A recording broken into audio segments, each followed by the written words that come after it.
14. Estamos aquí en Romanos estamos hace 4 años, 3 años, 4 años ya, y nos faltaría unos 2 años para ir culminando la carta a los Romanos.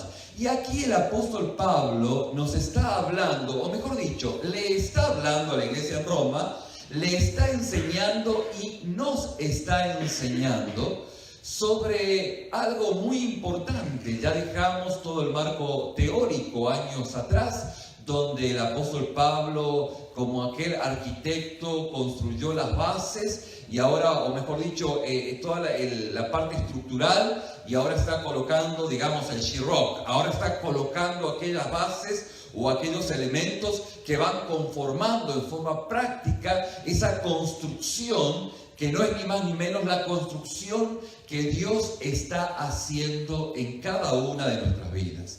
Y la verdad que cuando leemos a simple vista el capítulo 14, nos llama mucho la atención que el apóstol Pablo esté deteniéndose en, digamos, algo que aparentemente es secundario, y más que aparentemente, esencialmente, no es esencial, no es vital. ¿Qué es lo que no es vital? Bueno, lo decíamos domingos pasados, en que pues aquellos hermanos, o mejor dicho, aquellas personas que habían sido ganadas por el Evangelio en la ciudad de Roma, venían de 2 vertientes. Mayormente eran los gentiles que venían del mundo pagano, aquellos que adoraban a diferentes dioses, y su mundanalidad pues fue confrontada por el favor de Dios. Su condición, ¿cómo es su condición? Una condición de su corazón enlodada, marranesca, pues fue confrontada por el poder del Espíritu Santo, y se dieron cuenta que estaban lejos de Dios, que estaban por el monte y allá en el Olimpo estaban adorando a quién sabe esos dioses con minúscula, y se dieron cuenta que el Dios con mayúscula lo estaba buscando, y fue en ese momento donde se confrontaron con el favor de Dios, y Dios transformó sus vidas, y estos eran parte de los hermanos de la comunidad de la iglesia en Roma. Recuerden ustedes que la iglesia o las iglesias en ese contexto era una gran cantidad, un sinnúmero de casas interconectadas por misioneros itinerantes. Hasta ese momento no había un templo como este lugar, sino que cada congregación estaba en cada casa o en diferentes casas, interconectadas así por misioneros que exponían las verdades de la palabra de Dios. Mayormente, de hecho, los misioneros eran personas que sabían leer y escribir. La iglesia en ese contexto mayormente era analfabeta, propio del entorno de esa cultura. Entonces, cuando vemos esto, vemos y nos llama poderosamente la atención cómo el apóstol Pablo empieza a detenerse en algo que es secundario. Decíamos, los gentiles que vinieron del contexto pagano, y el otro vertiente, o la otra vertiente que venían aquellas personas que conocían de Dios en Roma, eran los judíos que conocían de Dios, conocían a pie juntilla el Antiguo Testamento, tenían un rito religioso y también una dieta religiosa, que cuando se acercaron al Evangelio, estas no se confrontaban, no violentaban aquellas verdades bíblicas. Por lo tanto, decían, bueno, si ahora somos cristianos y antes ayunábamos y ahora tenemos que ayunar, pues no hay problema. La pregunta es, ¿hay problema? La respuesta es no, no hay ningún problema. Lo que sí había problema es con aquellas cosas que ellos quisieron, digamos, meter a la vida de la iglesia, llámese la circuncisión y todo ese pensamiento que el apóstol Pablo llamó un pensamiento judaizante. Pero lo cierto es que esas 2 vertientes llegaban a la congregación. Tanto de un lado como del otro eran confrontados con el favor, con el poder de Dios, tanto así como aquel que venía del paganismo más perverso, como aquel que venía de una cuna religiosa y había nacido dentro de un garage y creía que era un carro. Entonces creía que él ya era un religioso adorador del Dios verdadero. Cuando se encontró con Jesús, se dio cuenta que era tan pecador como el perverso gentil que él en su tiempo pasado lo miraba de lejos. Entonces, lo cierto es que dentro de la congregación, tanto unos como otros debían ser transformados por el poder de Dios. Y esta era, digamos, o esto es el entorno. Sin embargo, nos llama poderosamente la atención porque el apóstol Pablo se detiene en esta nimiedad. Resulta de que el apóstol Pablo en el capítulo 14 empieza a detenerse en el aspecto de la alimentación religiosa, dentro de, digamos, esa alimentación que era propio de la cultura judía para poder, digamos, depurarse y tener, según ellos, una mejor relación con Dios.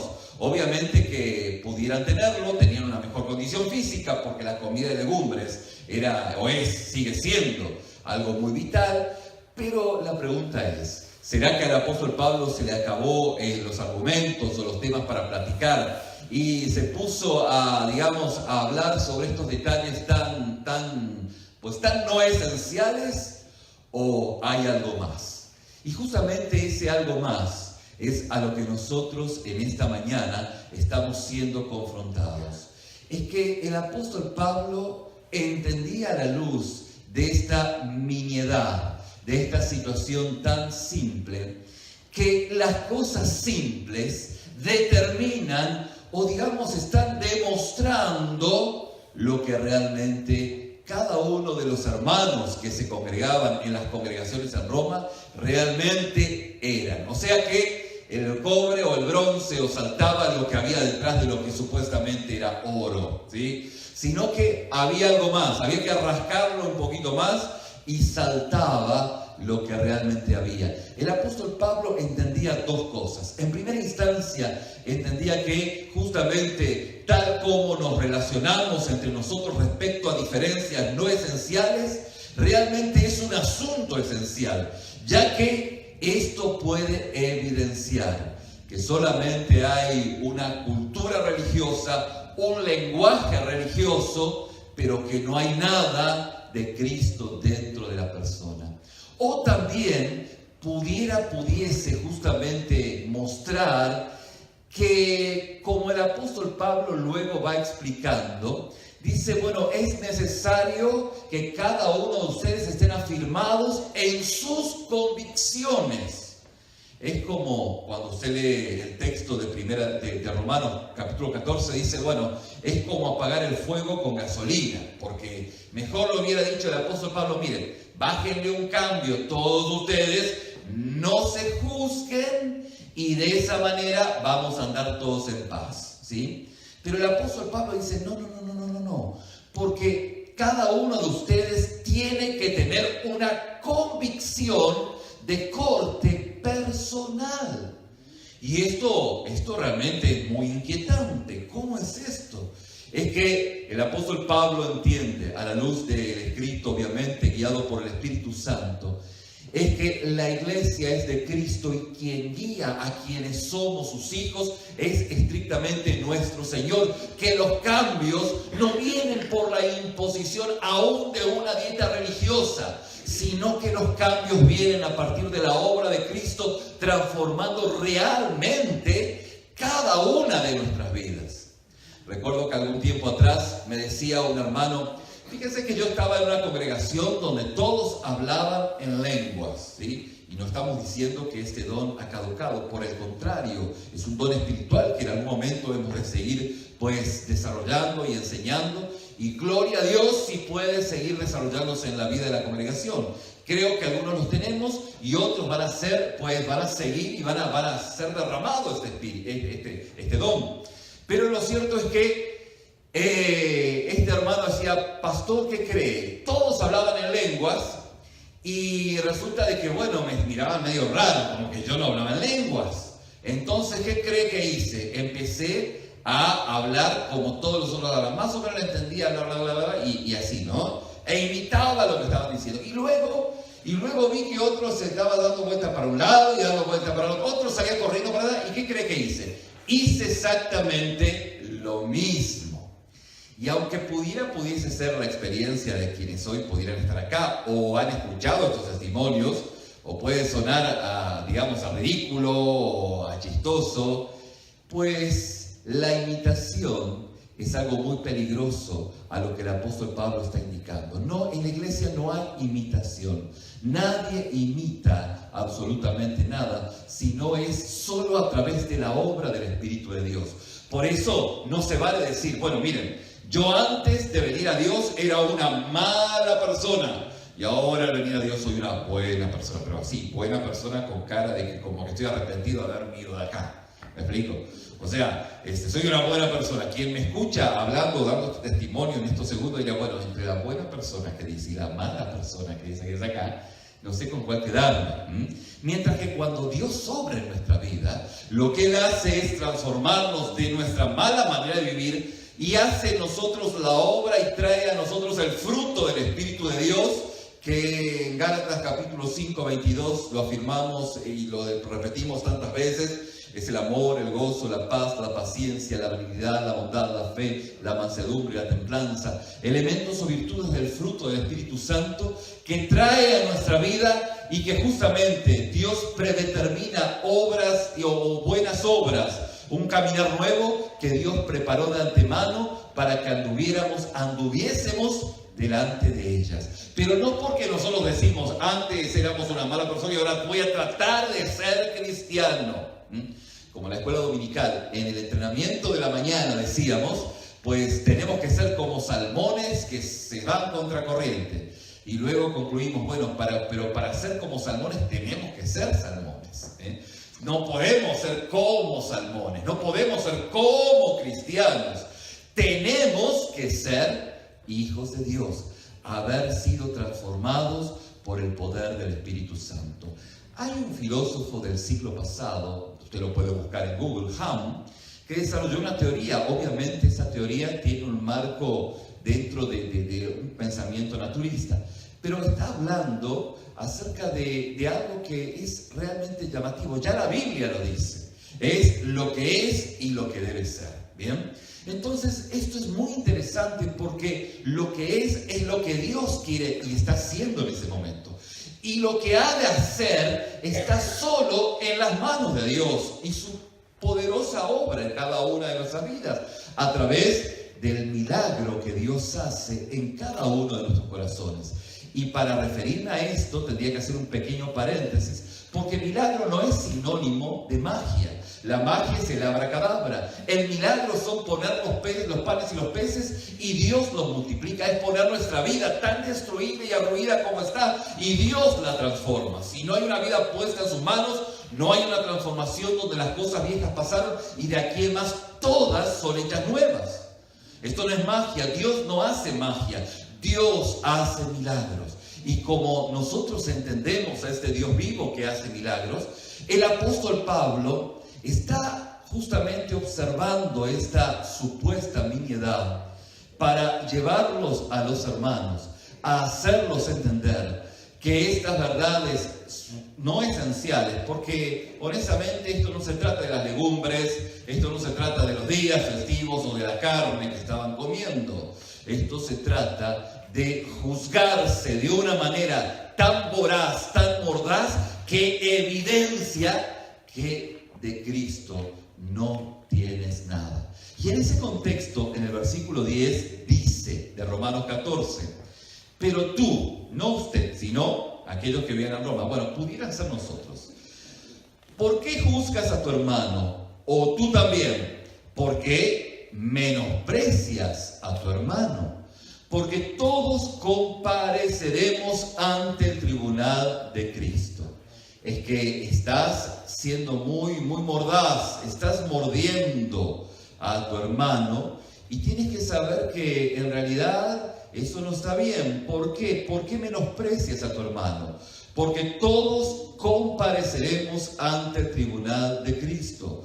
Porque escrito está, vivo yo, dice el Señor, que ante mí se doblará toda rodilla y toda lengua confesará a Dios. De manera que cada uno de nosotros dará cuenta de sí. Así que ya no nos juzguemos más los unos a los otros, sino más bien decidir no poner tropiezo u ocasión de caer al hermano. Estamos hablando del contexto de la iglesia, pero estamos hablando del contexto de una congregación que el apóstol Pablo está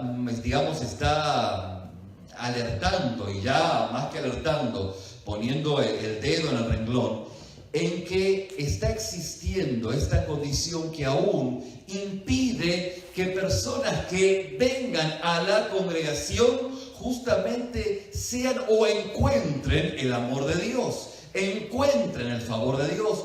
Porque si dicen, bueno, si Dios, o digamos, si en esa iglesia se vive de esta manera y lo que justamente se predica a la hora de la relación interrelacional no se vive, entonces no hay mejor manera, de hecho, de enfermar a alguien que darle un doble discurso. No hay mejor manera de enfermar a una persona que decirle te quiero y te golpeo. No hay mejor manera de confundir a cualquiera en poder escuchar un mensaje directo de la palabra de Dios y que luego que a aquellos quienes escucharon esa palabra y que afirmaron esa palabra y que Dios le habló a través de esa palabra, pues no pondrían por obra lo que Dios les está hablando, haciendo referencia justamente al conocimiento espiritual y a la madurez espiritual. El conocimiento es todo el conocimiento que usted puede adquirir, pero Dios no solamente quiere que conozca, sino quiere que exista aquel sometimiento a dicha palabra, y esto significa, o esto hace referencia a la madurez espiritual. Así que justamente el apóstol Pablo dice, justamente es necesario que ustedes puedan ser conscientes de esta realidad. Es que en el versículo 1, ya como dijimos domingos pasados, el apóstol Pablo dice la fe, o la palabra en griego es pisteuo, la fe, está en medio de justamente esa debilidad, asteneuta, ¿se acuerdan? Y luego de esa fe está otra palabra en griego que es proslamamestia, aunque usted diga no me acuerdo de ninguna. Lo que tiene que acordarse es que la fe está puesta entre la fragilidad y justamente el acoger, porque nos reconciliamos con Dios en nuestra fragilidad. ¿Y qué le hace pensar que no continuamos en Cristo de la misma manera? Reconociendo nuestra fragilidad, no exaltándonos por nuestra madurez o nuestro conocimiento, sino por el contrario, reconociendo de que día con día necesitamos más. A mí me movilizó el testimonio de nuestra hermana cuando dijo, tengo que seguir aprendiendo. Y si mi hermana tiene que seguir aprendiendo, imagínense qué nos queda a nosotros. Pues esa es la experiencia de todo hijo de Dios, a la cual el apóstol Pablo estaba diciendo, aguas, es que ustedes están caminando en un camino peligroso, camino de aún llegando a evidenciar que no todos son hijos de Dios. Y si son hijos de Dios, la verdad que lo están disimulando bastante bien. Son espías encubiertos de nuestro Señor. ¿Por qué? Porque no evidencian que realmente hay un cambio. Un hermano en la congregación me dice, pastor, en algún punto estuve casi a punto de irme. Y este hermano, con una madurez tremenda, me dijo algo precioso que me ministró mucho. Y le digo, ¿cómo así? ¿Cómo que estaba a punto de irme? Y me dice, sí. Lo que pasa es que hace tiempo atrás, alguien que tenía una mejor condición económica me miró así de arriba para abajo, ¿no? Y yo lo miré y digo, en Cristo somos todos iguales. Así que, pues, a este que mira de arriba necesita, pues, bajarse y humillarse. Y que tal vez cree que conoce, pues no conoce tanto. El apóstol Pablo dice justamente, es que aquellos quienes se van juzgando unos a otros están jugando en una línea peligrosa. ¿Por qué? Porque al final del día es necesario que cada uno de ustedes pueda reconsiderar su condición delante de Dios, la misericordia que Dios ha tenido, y por sobre todas las cosas saber que la fe está enmarcada en la debilidad y el acoger a aquel quien está en necesidad. La fe no está enmarcada en lo que yo creo, yo pienso, yo siento, aunque sea lo correcto. Porque al final del día, yo no voy a poder cambiar la mente y el corazón de mi hermano. Digo, usted lo puede hacer. Con mi esposa acuñamos una palabra, una frase que hace mucho tiempo decimos y seguimos afirmando. Si no escuchan a Dios, menos lo escucharán a nosotros. Así que cuando vemos de que hay una persona que por más que le exponemos las verdades bíblicas y que sigue y testarudo, digo, bueno, ni modo, porque si no escuchan a Dios, menos nos van a escuchar a nosotros. Y esto justamente es lo que el apóstol Pablo dice en el versículo 2 del capítulo 14. Es que justamente el que cree, porque unos creen que han de hacer tal cosa y otros creen que hacer tal cosa. Y la palabra creer es pisteu otra vez. O sea, ponen la fe en su creencia, ponen la fe en su afirmación. Y como dijimos domingos pasados, aunque es necesario que tengamos una convicción, pues esa convicción es una certeza de que realmente Dios está obrando y que aún en mi falta de comprensión del todo del conocimiento bíblico, con lo que tengo, pues glorifico al Señor. Esto es lo que el apóstol Pablo habla o dice de los débiles. Los débiles en la fe, como dijimos domingos pasados, no son aquellos quienes justamente tienen un problema moral, una carencia moral, sino que los débiles en la fe son aquellos quienes en su comprensión limitada creen que de repente viniéndose con corbata, por decirlo de una manera, o con las faldas hasta aquí, hasta el tobillo, esas personas consideran que es la manera en la cual ellos van a glorificar el nombre de Dios. Y justamente no hay problema. El apóstol Pablo dice, eso está perfecto. Está perfecto. ¿Por qué? Porque en su comprensión ellos comprenden, valga la redundancia, que de repente no poniéndose maquillaje, pues están glorificando mejor a Dios, están glorificando a Dios. No es que se están justificando, no es que son mejores que nadie, sino que es en su comprensión limitada, el panzoncito, ¿sí? Que vemos en las comidas las comidas chinas, pues hay hermanos que no van a ese lugar, porque dicen, no, eso es, quién sabe a quién lo consagraron. Pero a partir de esa perspectiva, pues ellos están glorificando el nombre de Dios. Cuando el apóstol Pablo dice, esos son los débiles, los fuertes son aquellos quienes dicen, bueno, honestamente no tenés que venir de corbata a la iglesia para ser mejor o para glorificar a Dios, pero si otro viene así, está bien. Que sentarte en cualquier lado del edificio, del templo, del auditorio, está bien, no es tan importante. La vestimenta, obviamente, uno viene acorde vestido al lugar donde va. Si usted va a la alberca, a la piscina, no venga vestido como vino hoy, ¿no? Obviamente.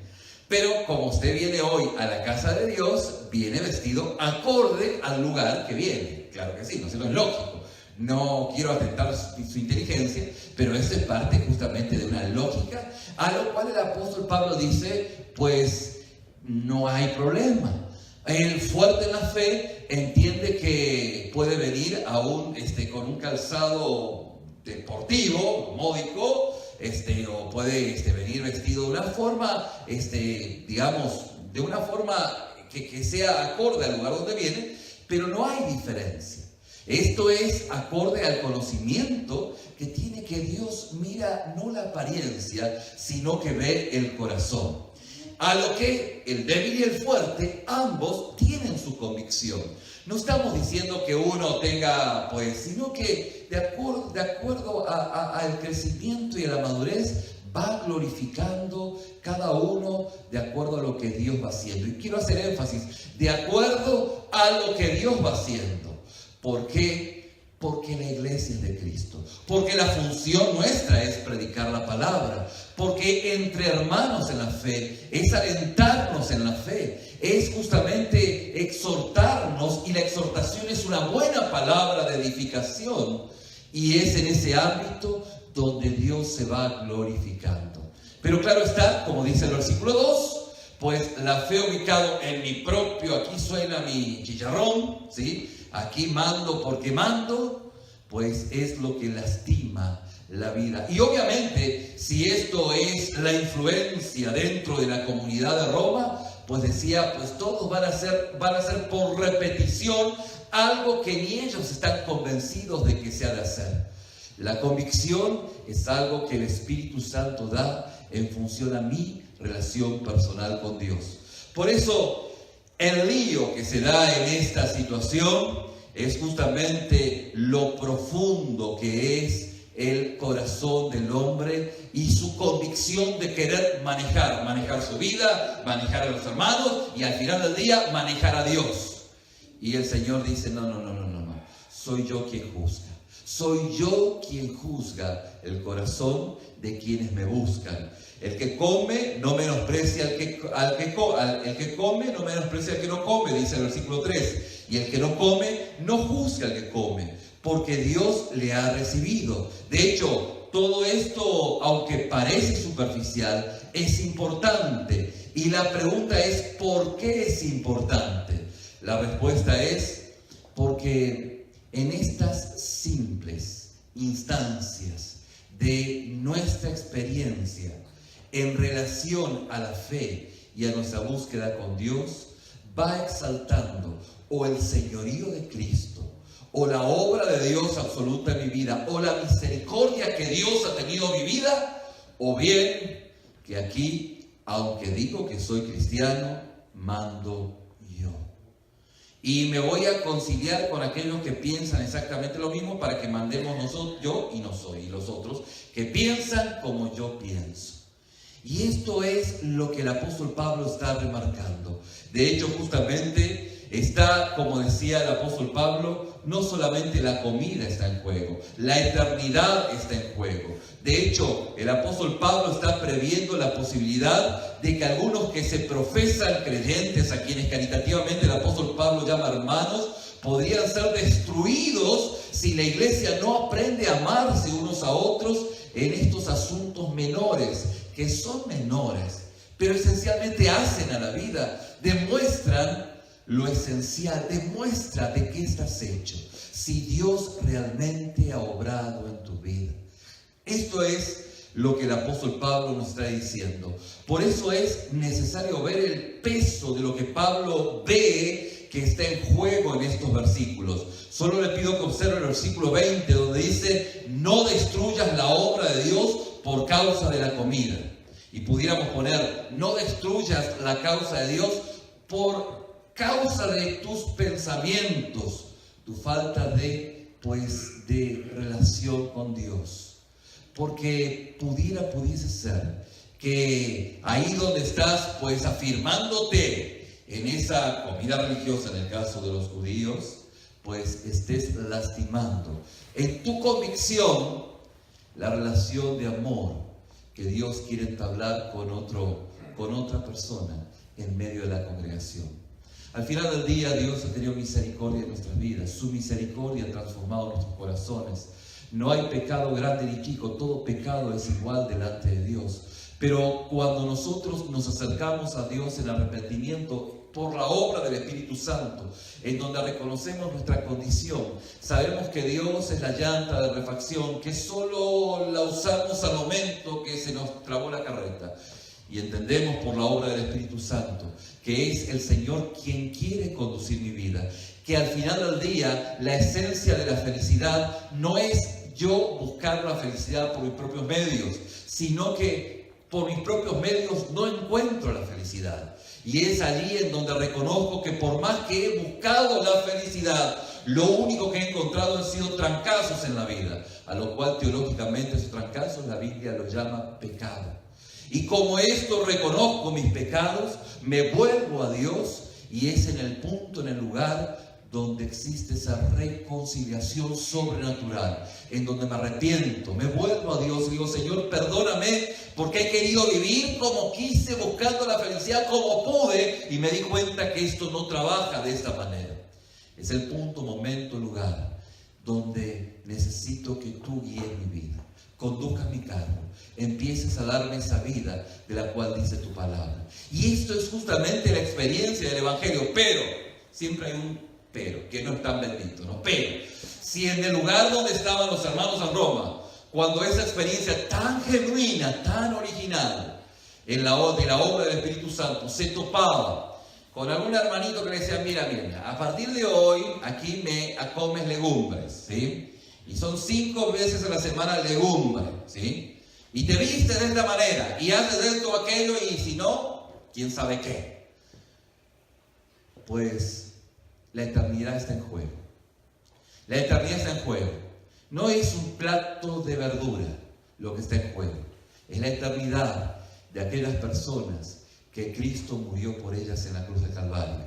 Por eso, si somos poco cuidadosos con la conciencia de los otros y les dañamos, causando que actúen contra su propia conciencia y tomen a la ligera actuar con seguridad de convicción, justamente entonces podemos llevar a aquella persona a volverse espiritualmente desalmado, a forzar la fe y justamente a parecer a alguien que realmente no es. ¿Por qué? Porque va a decir, pues bueno, si hay que comer legumbres para ser más cristiano, vamos a comer legumbres.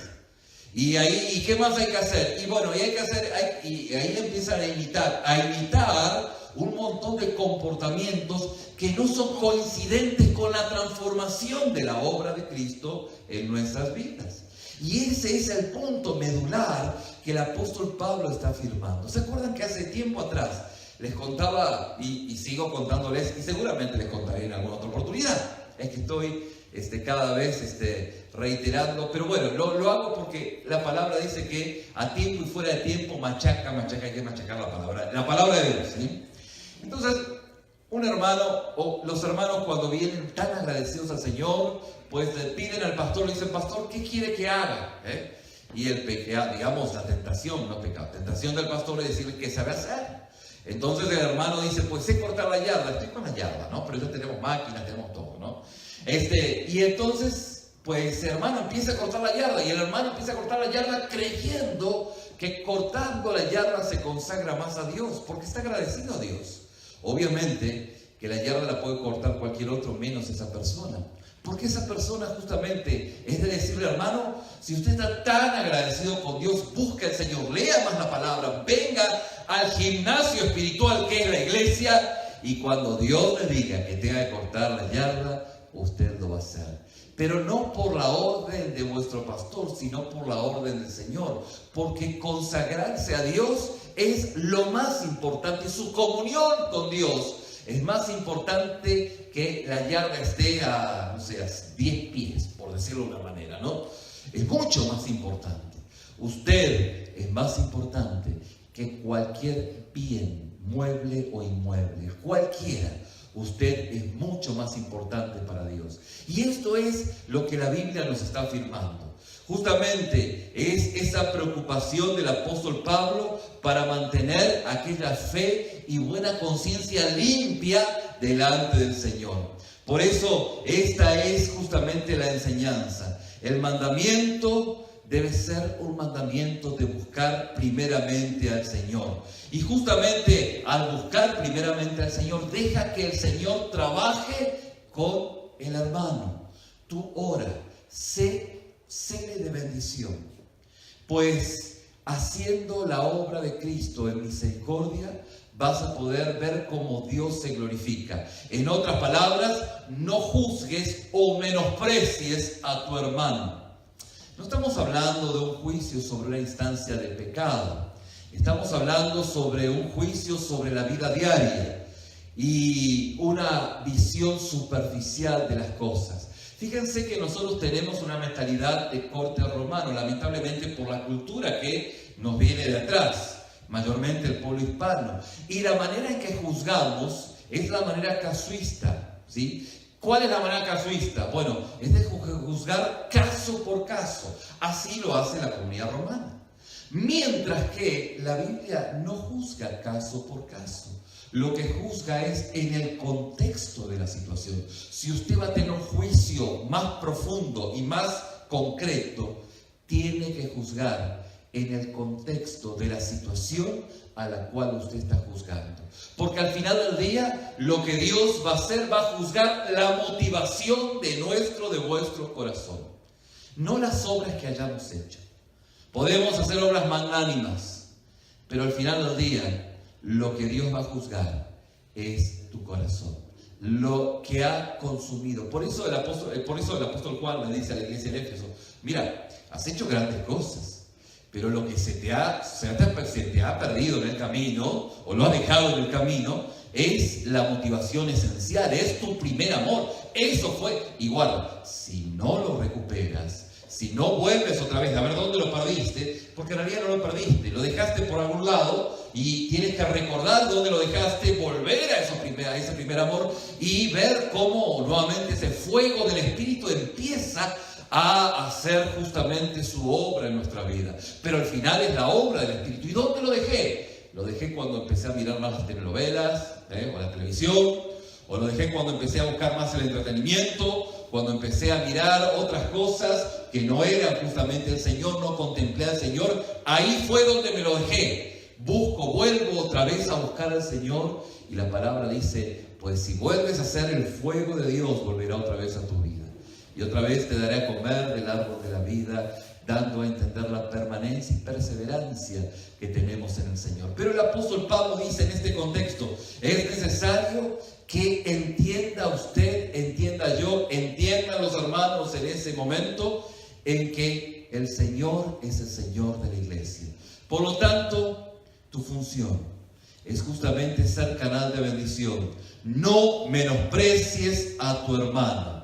Así que el tema trata sobre justamente juzgar y despreciar a causa de desacuerdos en cosas no esenciales.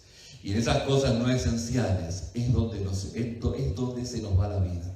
Es donde se evidencia de qué clase de, qué manera, de qué forma, cuánto hay de Dios en nuestras vidas. Por eso es que el apóstol Pablo dice: ¿por qué juzgas a tu hermano?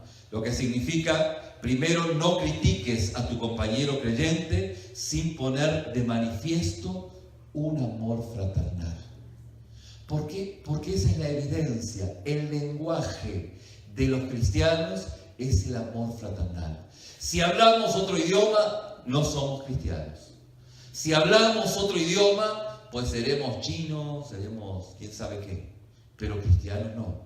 El lenguaje de la fe es el amor fraternal. Y es ahí donde el apóstol Pablo encapsula el ámbito de relación. Justamente el apóstol Pablo dice: no juzgues a tu hermano como incrédulo debido a cosas que no son tan importantes. Obviamente tienen su relevancia, pero al final del día la vida cristiana no es una carrera de 100 metros, es una carrera, es un maratón. La vida cristiana no es una carrera de velocidad, es una carrera de justamente resistencia, de ir un buen tramo, es un maratón. Y en el tiempo Dios va a ir trayendo esa revelación, le va a caer el 20, va a entender lo que hoy no entendía. ¿Y por qué yo tengo que hacer? Bueno, porque tú lo entendiste. Y si lo entendiste, mantente en lo que has entendido. Y el otro, Dios va a seguir obrando en ese canal de bendición. Por eso el apóstol Pablo dice tan reiterativamente: ¿por qué? ¿Por qué menosprecias a tu hermano? Como que significa: no trates a tu hermano con desdén, sin un amor fraternal, sin demostrar o externar el amor de Dios. En otras palabras, no den la impresión de no ser creyentes, o no den la impresión de que no son creyentes. Así que el mandamiento es claro: no juzguen o menosprecien a sus compañeros creyentes tratándolos como si no fueran creyentes, o criticándoles sin manifestar un amor fraternal.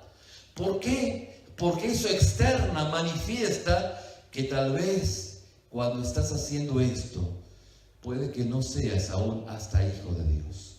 Y fíjate que eso trae, si el mundo y el diablo está tan comprometido en poder alejar a la persona de Dios, decíamos domingos pasados, no hay persona que sepa más la verdad como aquel que miente. El que miente sabe la verdad. El diablo es el padre de mentiras. ¿El diablo sabe la verdad? Claro. ¿Pero qué hace? Miente. El mentiroso sabe la verdad, pero ha decidido no decirla. Y si, fíjense que el padre de mentira, que es el diablo, ¿sí?, se esfuerza, hace su mejor esfuerzo para poder alejar a la gente de Dios con un sinnúmero de mentiras, mi querido, no lo vamos a ayudar nosotros. No lo vamos a ayudar nosotros, pues agrediendo, afectando a aquellos que van creciendo y que poquito a poquito van conociendo a Dios. Dios se va a ir glorificando en sus vidas y el externar el amor de Dios, dice el apóstol Pablo, va a evidenciar la motivación esencial de su vida para externar realmente que es usted un hijo, una hija de Dios. Por eso, en otras palabras, cuando es necesario juzgar, es decir, corregir, amonestar o reprender, háganlo de la forma justamente que Pablo dice en Gálatas capítulo 6, versículo 1, o también en Mateo capítulo 7, versículo 5. Hermanos, si alguno fuera sorprendido en una falta, vosotros que sois espirituales, restauradles con espíritu de mansedumbre, considerándote a ti mismo, no seas que tú también seas tentado. De hecho, eso es exactamente lo que quiso decir Jesús cuando dijo: hipócritas, saca primero la viga de tu propio ojo y entonces verás bien para sacar la paja del ojo de tu hermano.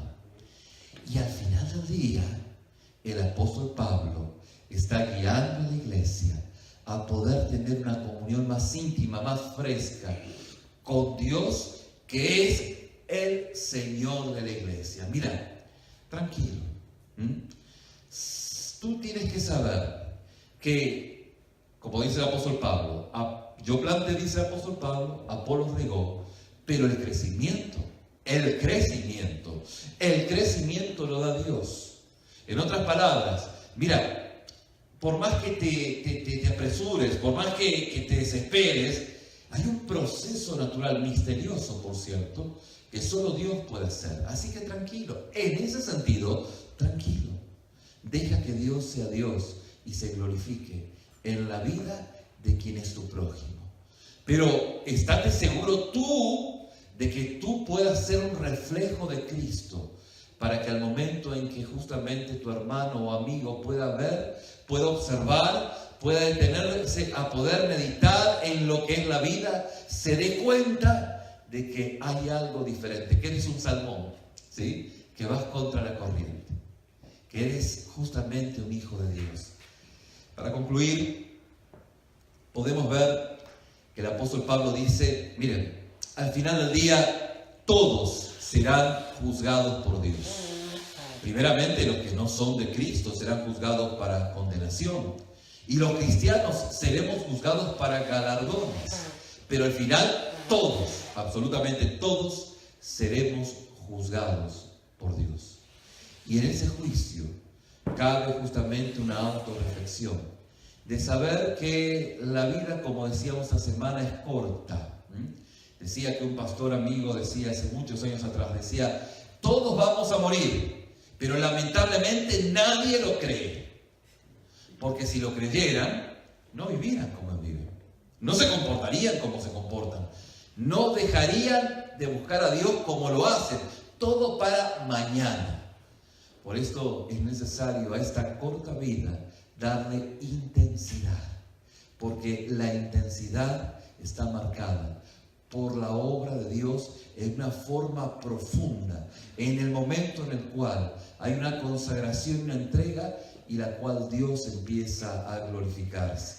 El apóstol Pablo está mencionando de que todos nosotros vamos a ser juzgados por Dios. Por lo tanto, dice, en lo no esencial, no nos juzguemos los unos a los otros, sino más bien juzguémonos entre todas las formas posibles de relacionarnos los unos con los otros, y justamente decidan esto: no poner tropiezo u ocasión de caer al hermano en su camino al cielo. Simplemente lo que hagan, busquen la manera de ser canal de bendición. Pueden justamente que tengan que corregirlo, que amonestarlo, que reprenderlo, pero que se muestre en todo lo que hacen, lo que Dios ya ha hecho previamente en su vida. En ese contexto, el apóstol Pablo está justamente llevándonos a una reflexión personal, en donde el Espíritu Santo puede hacernos notar de qué manera estamos habiendo recibido la misericordia de Dios y cómo la estamos externando. De qué forma justamente caminar por esta ciudad nos ha ensuciado los pies y tenemos que ser limpios porque ya fuimos salvos, pero necesitamos que el Señor limpie nuestros pies y nosotros caminar en el centro de la voluntad de Dios. Y por último, aquellos quienes reconocen en esta mañana que su corazón está enlodado, que realmente, el lodo me alimenta, y bueno, hoy estoy aquí, pero mi corazón está quién sabe dónde, porque es donde me alimento, ¿no?